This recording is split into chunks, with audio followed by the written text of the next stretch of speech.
bro. I am on FaceTime with my girl at the moment, and she is home alone, or at least supposed to be. A little into the FaceTime call, I fall asleep, but wake up to go to the restroom, and I hear weird moaning noises coming from the phone, followed by swishing noises like someone is using mouthwash. I listen closely for like 5 minutes to make sure I'm not tripping, then finally ask her, "What are you doing?" in a nice tone, hopefully trying to not sound sus. She replies saying, "Laying down." That's when I ask her what all those noises are, and she says, "I'm not doing anything." I'm silent after that, and she says she's still sick. This girl knows she hasn't mentioned that sure to me at all for the past few days. But I'm like, duck it and tell her, okay, I'm going on mute cause I might snore, which is cap. I'm finna listening to hard ash. So I listen and I keep hearing the same noise. I only see crap like this on Twitter, bro. No way am I getting cheated on while on the phone. No way. How do I go about this?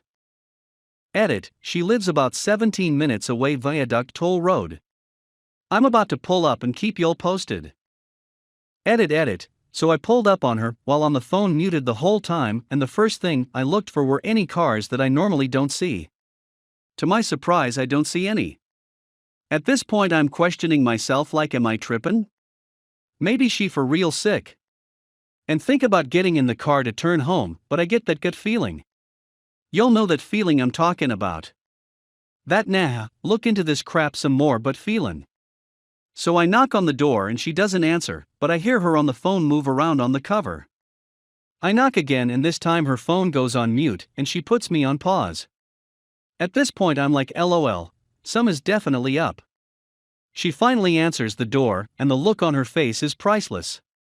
I'm like, what's up? I just wanted to come see you. And she's like, oh hey, what are you doing here? I like chillin' and crap. At that point, it's pretty awkward and I can tell she's super uncomfortable and doesn't want me to come in. I try to kinda barge my way in and she blocks my path. We make eye contact for like 30 full seconds, and to break the silence she says I'm not allowed to have anyone inside, even though she's snuck me over to her house several times and her mom even allowed it while she's gone. So I say, I know I'm not trippin', some is off and I want you to let me inside. She puts her hand on my chest as I walk in and she's like, no, you're acting crazy. There's nothing wrong. And I hate being gaslight, so I'm like, aight. And start to walk away. As I walk away, the FaceTime call hangs up and I look at the door and she's still there. At first I don't think much of it, but then I look at her hands, and she doesn't have her phone. That means someone else hung her phone up. At that point I start tweaking for real. I push her butt out the way and make my way to her room. As I'm walking I can hear her screaming my name, but I'm not giving a duck. I finally make my way to her room, and as soon as I open the door my stomach drops, dude. I literally can't believe my eyes, like this some crap you see straight out of a movie for real. In her bed is a dude shirtless with the blanket pulled over his legs and crap, looking me straight in the eye as I'm looking him straight in the eye. That's when I hear her footsteps behind me. She grabs me from behind and is like, baby, I'm sorry, and crying and crap. Now I'm not a woman slapper, but I've never wanted to slap a girl so bad in my life. I'm still making eye contact with this dude and he glaring off to the side, nervous as hell.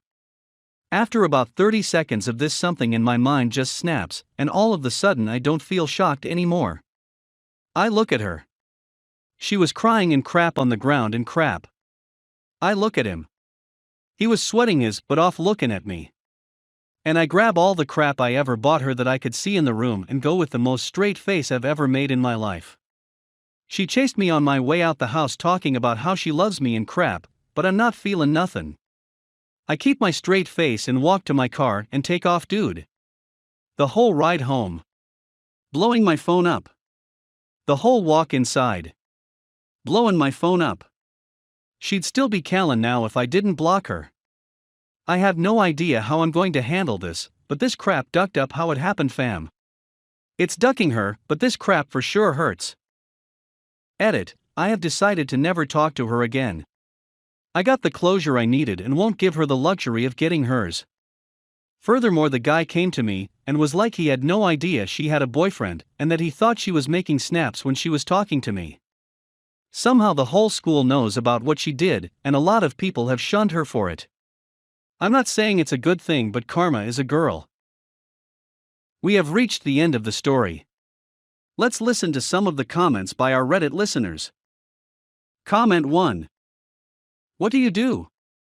Call her mother and tell her that you are breaking up with her daughter, because she was acting weird on the phone last night, so you went over and found a naked guy in her bed that she was giving him mouth and ready to sleep with him. Tell her you felt she deserves to know why you guys broke up, because she was caught cheating. Comment 2. Wow, man. Your intuition, 10 out of 10. Your observational skills, 10 out of 10. Your reaction, 10 out of 10. Not many guys deal with cheaters as smart as you did. Some guys ask the girl if she's cheating in too much of a direct manner. Some guys snap and start asking questions that the cheater cannot answer. Some guys stay with the girl, which is ridiculous. Some guys try to fight the other guy. Some guys try to stay friends after a breakup. But you, my friend, you decided not to simp. Got back home early where my sick girlfriend was missing, but instead I found a strange wrapper sticking from under her dresser. Me and my GF went on vacation recently, but due to flights being expensive we bought the cheapest ones we could possibly find, meaning, we had to get different flights at different times from different airports. Long story short, she ended up coming home a week earlier than me. Things started to seem pretty off at this point. She told me she thinks they got the flu, and was the sickest she had ever been in her life, which at the time I totally believed. She would sleep all day cause she was sick, and some days she wouldn't call or text me once, which is very out of the usual for her, but once again, if you're really sick, it makes sense. Here's where the problem arises. This time I get home while my GF is out for a few days for work, and I notice first and foremost, the apartment is immaculately clean, which is great, but leads to a problem shortly. Secondly, I notice our futon couch is not only in futon form, but spun all the way around. This may seem like a weird thing to be sus about, but I almost know for a fact my GF can't move the couch due to it being wicked heavy. It's almost a two-person job for me, and plus she was cripplingly sick. Thirdly, I notice all the pictures and decorations with my face or name on them are taken down, really weirded out now. And then the cherry on top, inside of our now very clean bedroom, I noticed something that would have been hard to miss when cleaning, if it was there before, an open rubber wrapper sticking about halfway out from under our dresser, which has an arch under it.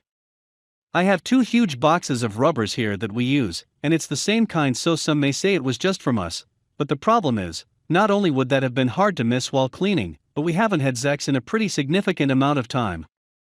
And before you comment saying just ask her, I did, and she got pretty defensive, and just texted bruh, no, I didn't have anyone over, stop asking, she only calls me bruh when she's pissed, by the way, haha.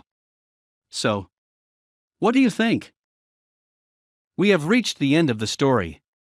Let's listen to some of the comments by our Reddit listeners. Comment 1. Dude, I think you know the answer already. Don't know whose place it is, but either kick her to the curb or move out.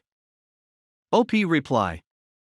Unfortunately, even though she works at my business I own, so money from me pays rent, I let her sign the lease. RIP. Even better, she recently talked about having me sign a contract that if anything happens to us, and we sell the business, we'd split it good times. Comment 2. What was her explanation for hiding everything with your face on it? OP reply. Okay, so first time I asked, she said WDYM, I just moved one thing, which was in reference to a license plate I have on the wall with my name on it. It's been there forever and looks good where it's at, which she herself has said, but I just figured maybe she moved it when she was cleaning cause she changed her mind. That's when I looked around and saw everything with me was taken down and hidden, so I asked her again and she said it was because she was mad at me cause we got into a little argument before we left. I didn't buy it cause usually she's not the we argued a little, so I took down all the pictures of you type. My fiancé ghosted me right before our wedding with no reason, and later truth came out and made me shocked and devastated. A lot has been going on in my life and I feel like I can't handle it. I have recently lost a good job and I can't find a new one despite all the effort I put in every day. I couldn't afford my flat anymore, so I had to move in with my parents, who already think I am a failure as compared to my older siblings. The reason I did not move in with my fiancé is our culture. We can't really live together before getting married. My wedding is in late February, and I honestly do not look forward to it at all. It's not like I do not want to get married. I really love my fiancé and I want to spend the rest of my life with him, but for this a huge wedding with more than 100 people was not necessary. I had asked him and my parents for a micro wedding, but my parents insisted on having a huge one. They manipulated me and I had to give in. It was a bad decision because now they are using it against me by saying that I've always been indecisive. Things have gotten worse because my fiancé has been ignoring and avoiding me for 2 weeks now for some very unknown reason. Whenever I tried to talk to him, he kept making excuses saying that he's really busy. He's been lying because he's always there when my parents need help with wedding preparations. He even took my cousins out for dinner when they were visiting us for the holidays. I was home and nobody asked me if I wanted to join. I am really heartbroken after that. I never had a good relationship with my cousins, so it was expected from their side, but from my fiancé, I never expected such a thing, and I am sure he did it on purpose. I am really disappointed, frustrated, and mad after that. I can't think of anything I have done wrong to make him this mad. I have stopped trying to contact him after that, and whenever he visits now, I make sure to leave the house before he comes. I am so tired of this now. I asked my parents to postpone the wedding, and they got really angry at me. They refused to let me postpone the wedding since all preparations are almost done.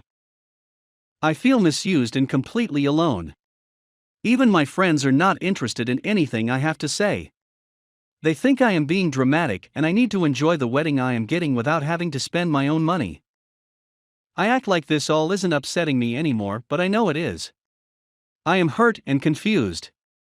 I feel like I have lost everybody I had. My fiancé was my best friend, only he used to provide me all the emotional support my family has always failed to provide.